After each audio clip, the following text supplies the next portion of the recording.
ભાવનગર શહેરના રસાલા કેમ્પ વિસ્તારમાં આગની ઘટના બની। રસાલા કેમ્પમાં આવેલ રહેણાંકી મકાનની પાછળ પડેલ કચરામાં અચાનક આગ લાગી। મકાન પાછળ પડેલ કચરામાં આગ લાગતા ધુમાડાના ગોટે ગોટા જોવા મળ્યા। આગની ઘટનાને લઈને લોકોના ટોળા મોટી સંખ્યામાં એકઠા થઈ ગયા હતા।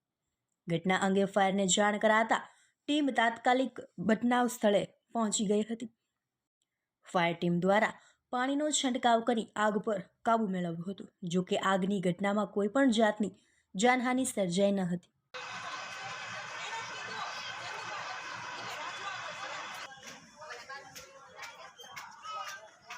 આવું છે